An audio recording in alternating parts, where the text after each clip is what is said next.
तो hello students, आज हम सीखने वाले हैं कि हम अपनी कंपनी में स्टॉक मैनेजमेंट शीट कैसे बनाते हैं। लाइक एज स्टॉक मैनेजमेंट का मतलब होता है कि आप कोई भी कंपनी शुरू करते हैं तो उस कंपनी के अंदर आप सेल्स परचेज का काम करते हैं। सेल्स परचेज का मतलब होता है कुछ सामान खरीदना या बेचना।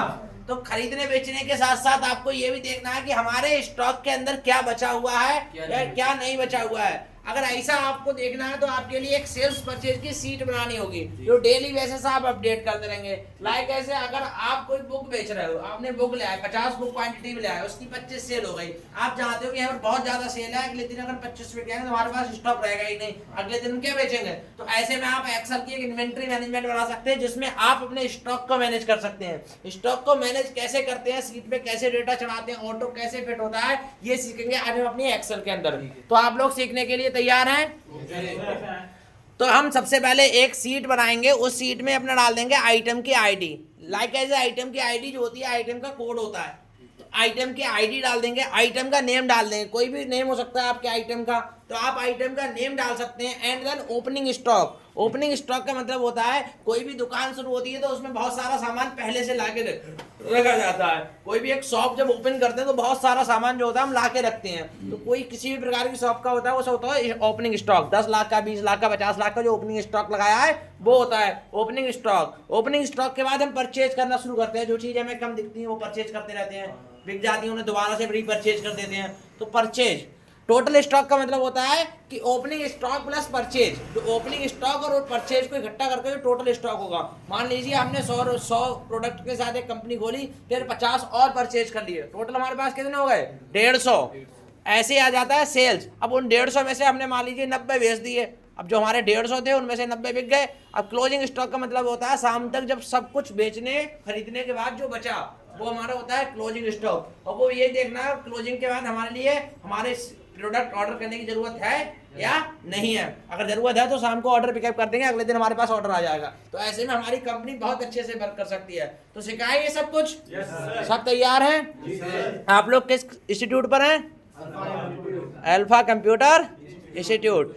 तो स्टार्ट करते हैं। सबसे पहले आपको एक एम्प्लॉय आईडी बना लेनी है, सॉरी आइटम कोड बना लेना है, आइटम नेम बना लेना है, ओपनिंग स्टॉक बना लेना है। या कोई फार्मूला नहीं लगता, परचेज का कोई फार्मूला नहीं लगता।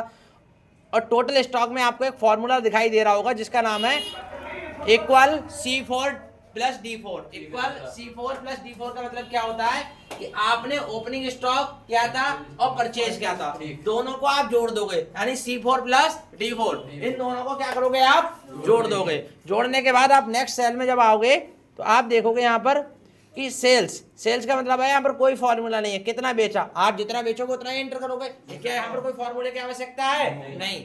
अब आपको मेन फॉर्मूला यहाँ लगाना पड़ेगा क्लोजिंग स्टॉक। क्लोजिंग स्टॉक में बस थोड़ा सा सिंपल हो जाएगा, टोटल स्टॉक को माइनस कर दोगे सेल से। जो आपका टोटल स्टॉक था उसको क्या करोगे? माइनस कर दोगे किससे?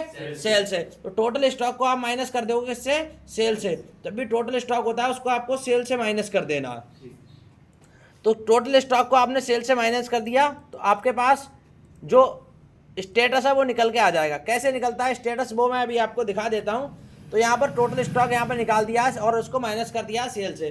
तो यहाँ पर व्यक्ति के पास 83 आइटम, मतलब 100 आइटम उसने स्टॉक में पहले से रखे थे, जिसमें से उसने क्या किया? 73 आइटम और परचेज किए। अब उसके पास टोटल 173 आइटम हो गए, 173 उसके पास टोटल आइटम हो गए। उनमें से उसने क्या किया? 90 आइटम जो है वो उस दिन सेल कर दिए, 90 आइटम सेल कर दिए। और 90 आइटम सेल करने के बाद उसके बाद जो बचे हुए आइटम है वो बचे 83, यानी 83 आइटम उसके पास टोटल बचे। अब ये निकालना है स्टॉक है या नहीं है। अब स्टॉक है या नहीं है निकालने के लिए आप देखेंगे तो यहाँ पर मैंने एक फॉर्मूला लगा रखा है, इक्वल इफ लगा रखा है, इक्वल इफ। अभी दिखाता हूं मैं आपके लिए पूरा फॉर्मूला।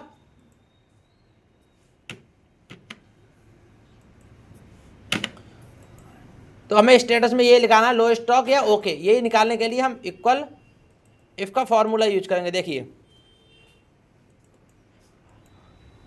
आप लोगों को दिखाई दे रहा हो स्क्रीन पे इक्वल इफ। अब आगे लिख रहा होगा आपको G4 का मतलब यह है वो वैल्यू, कौन सी value? Closing value greater than 50। अगर हमारी क्लोजिंग वैल्यू देखो आपको ये सामने दिखाई दे रही होगी यहाँ पर G4 क्लोजिंग वैल्यू क्या है? बड़ी है किससे? 50 से बड़ी है, तो यानी हमारे पास स्टॉक है। और 50 से छोटी है तो स्टॉक नहीं है। तो बस एंटर मार देना, आपको यहाँ पर दिख रहा है क्या स्टॉक है। ओके, ऐसे ही हम सारे स्टॉक को चेक कर लेंगे कि हमारे पूरे दिन की सेल क्या हुई, और ऐसे यहाँ पर हम 2 बार टैप करके ये चेक कर लेंगे कि हमारे पास कौन सा लो स्टॉक है। देखो यहाँ पर जैसे ये 34 हुआ है, लिख के आ गया लो स्टॉक। जैसे यहाँ पर उधर 54 था तो ओके, 42 है तो लो स्टॉक। तो अब आपको समझ में आ गया, कोई डाउट, किसी प्रकार की कोई समस्या? तो यहाँ पर 2 फॉर्मूले यूज हुए तो दोनों आप लिख सकते हैं। और ऐसे ही वीडियो देखने के लिए अल्फा कंप्यूटर इंस्टीट्यूट को सब्सक्राइब करें। धन्यवाद।